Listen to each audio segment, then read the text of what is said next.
Bismillahirrahmanirrahim. Assalamualaikum warahmatullahi wabarakatuh. Jumpa lagi dengan kami Ngenet, yaitu segala sesuatu tentang dunia internet. Tapi pada kesempatan kali ini kita akan lebih banyak membahas tentang dunia website.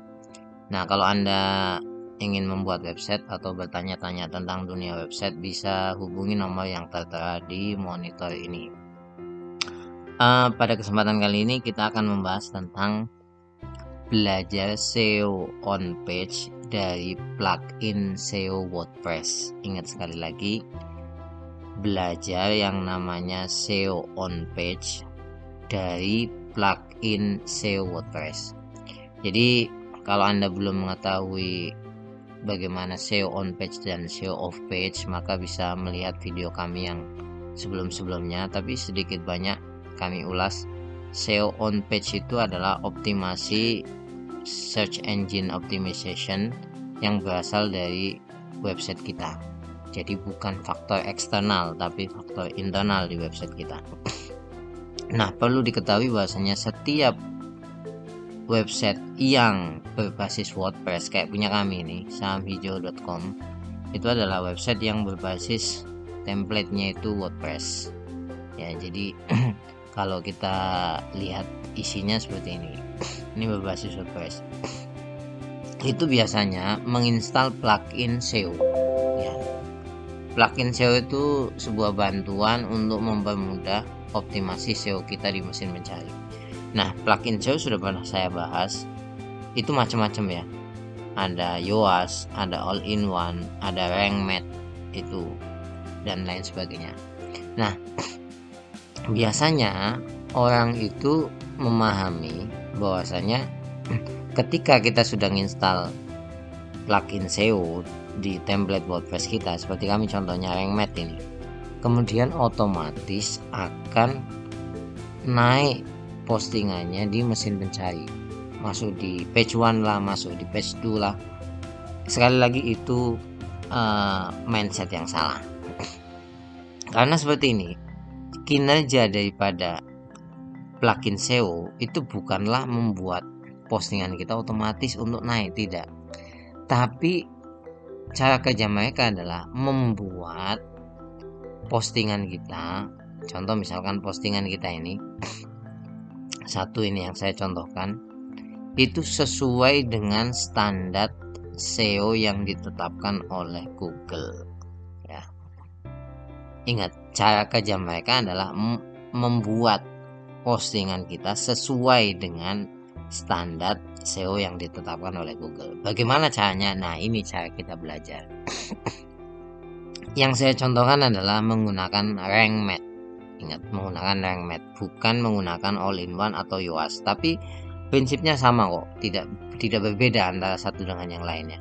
Kalau RankMath itu toolnya di sini, toolsnya ya. Alatnya itu di sebelah kanan. Kalau misalkan All-in-One atau Yoast, itu toolsnya berada di bawah sini biasanya. Nah, karena kami pakai RankMath, maka kami contohkan di sini. Nanti Anda ulik aja sama. Apa sih sebenarnya yang dilakukan oleh plugin SEO seperti RankMath agar membuat postingan kita optimal di mesin pencari? Pertama, Anda harus perhatikan tools yang diberikan oleh plugin SEO tersebut. Contoh misalkan RankMath itu ada di sini. Ini angka ya. Angka ini adalah nilai daripada kualitas SEO postingan kita. Ya, ini kualitas SEO postingan kita. Jadi maksimal itu 100. Tapi minimal itu nggak ada sesuai dengan nilai daripada postingan kita, bisa 50, bisa 0. Tapi dia berwarna seperti ini itu ketika angkanya di atas 80. 80 sudah berbeda warnanya. Dia menggunakan sinyal warna ya, di samping sinyal angka. Yang artinya SEO ini sangat bagus ya, SEO postingan ini. Nah, kalau misalnya Yoast itu pakai warna juga, dia Yoast pakai warna tapi tidak pakai angka, pokoknya warnanya jadi hijau gitu, berarti itu udah bagus. Nah, bagaimana cara kerjanya? Ketika Anda membuat posting seperti ini, itu perhatikan ada 3 unsur di sini ya. Ada 3 unsur. Yang pertama ada basic SEO, ada additional, ada title readability, ada content readability. Mohon maaf 4 ya. 1 2 3 4. Nah, keempat-empatnya ini untuk menjadi total all good seperti ada nilai seperti ini sangat sulit. Kami biasanya hanya 2, hanya 3 lah yang all good itu. Yang lain ada errornya, kami biarkan aja nggak apa-apa. Karena memang tidak mudah. Nah, bagi Anda yang memiliki website berbasis WordPress dan install yang namanya plugin, harus memperhatikan ini. Tidak hanya kemudian posting, kemudian langsung upload, itu tidak seperti itu. Pertama, yang basic saja, yang basic dulu.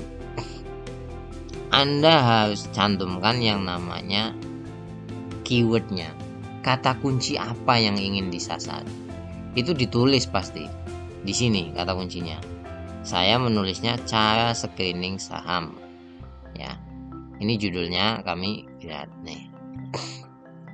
Contoh cara screening saham agar cuan. Di sini saya contohkan bahwasanya fokus keywordnya adalah cara screening saham.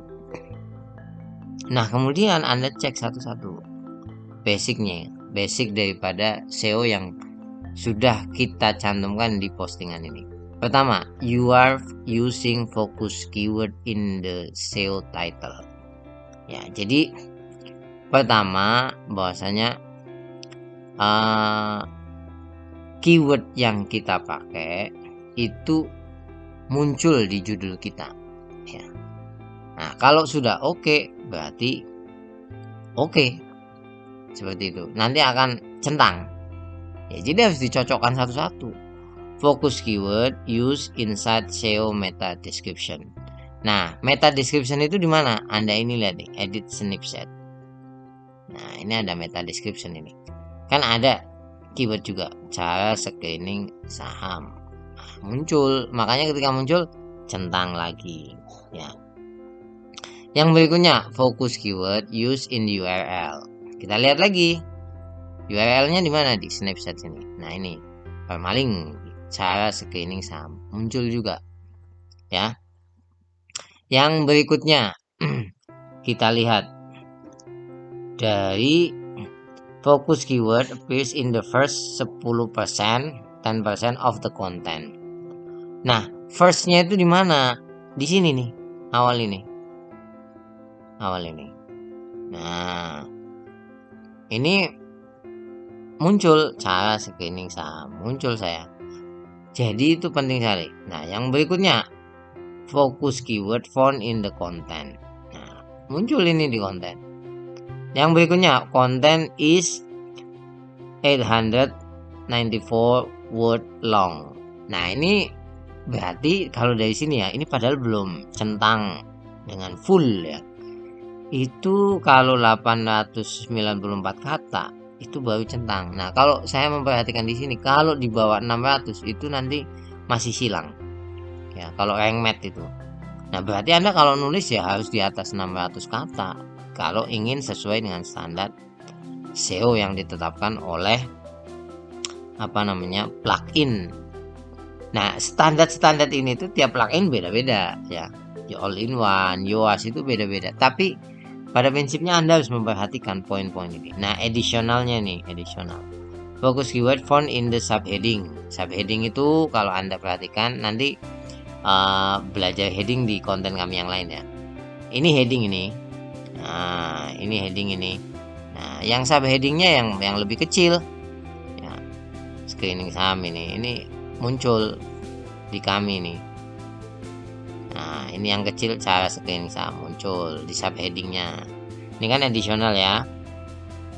Dan densitasnya keyword 0,67%. Muncul 6 kali. Ya, kami tidak terlalu besar ya mencantumkan keywordnya itu, maksudnya tidak terlalu banyak. Kalau banyak nanti over ya. Walaupun ini tidak centang full, tapi menurut kami udah oke lah. Yang pertama URL 44 karakter long. Nah, URL yang tadi itu 44 karakter. Nah, yang berikutnya adalah link to external resource ya. Konten ini memiliki yang namanya external link ya, atau biasanya disebut dengan outbound link. Itu kami cantumkan ya.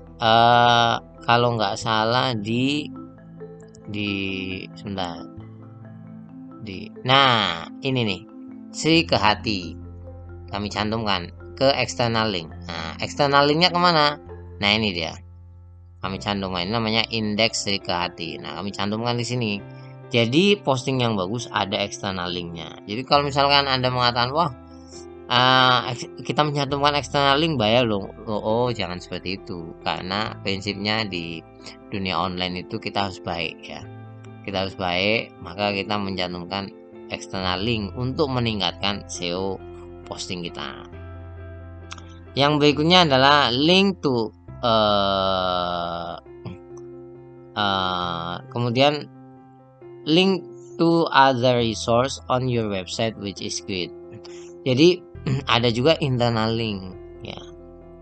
Internal link itu ya dilingkan ke sumber di dalam website kita. Nah contoh ini, saya postingan ini yang saya cantumkan membuat inbound link atau internal link ke postingan yang lain. Itu juga menaikkan yang namanya SEO kita ya. You haven't used this focus keyword before ya, kita belum pernah make ke keyword ini, atau istilahnya cannibal keyword ya. Kalau misalnya udah pernah make, akhirnya makan keyword yang lain.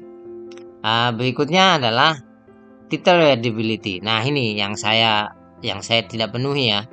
Your title doesn't contain a positive or negative sentiment word. Saya tidak menggunakan power word, tidak menggunakan. Kenapa kok saya tidak sampai memperhatikan semua ini? Karena yang penting kalau saya itu di atas 80 aja nilainya, itu udah cukup, nggak usah sampai 90, nggak usah lah, karena faktor SEO total ya, bukan hanya di dalam posting kita saja ya, ini berpengaruh 80% lah, 20%-nya ada berpengaruh sampai 60% lah, 40%-nya ada total visitor dalam website kita, ada kemudian persaingan dan lain sebagainya. Nah content readability ini, table of content, ada table of content itu adalah seperti ini ya, daftar isi ya. Ini yang berikutnya, you are using short paragraph ya, paragraph yang saya pakai pendek-pendek. Nah itu bagi teman-teman yang menggunakan paragraph panjang-panjang ya, itu tidak bagus untuk SEO Anda. Your content contain image and or video. Nah, konten saya mengandung gambar ini. Jadi seperti itu ya, kita belajar SEO daripada plugin SEO WordPress. Jadi kalau Anda pengen mahir SEO, sebenarnya pelajari aja ini plugin. Pokoknya entah all-in-one, entah Yoast SEO atau RankMath, pelajari saja poin-poinnya. Dan sekali lagi, perbedaan antara yang satu dengan yang lainnya sebetulnya tidak begitu besar ya, hanya kategorinya aja biasanya ada perbedaan. Dan Anda kalau ingin fokus dalam dunia website, setiap tahun ya, itu ada perubahan kategori ini. Anda harus perhatikan dulu. Seingat saya, Yoast SEO atau all-in-one itu membuat kategori itu namanya keyword itu harus diulang sekian kali, berapa kali gitu. Kalau sekarang lebih sedikit, jadi dia tidak terlalu banyak. Sekali lagi, hal itu menyesuaikan Google. Nah kita terbantu dengan panduan ini, guideline ini. Nah itulah cara kerja daripada plugin SEO di WordPress. Mungkin sampai di sini cukup. Kalau Anda merasa kok banyak hal yang saya katakan belum banyak dipahami bagi Anda, maka itu artinya Anda belum menonton video-video kami yang lainnya agar paham istilah-istilah seperti inbound link, outbound link, external link, kemudian istilah heading dan lain sebagainya.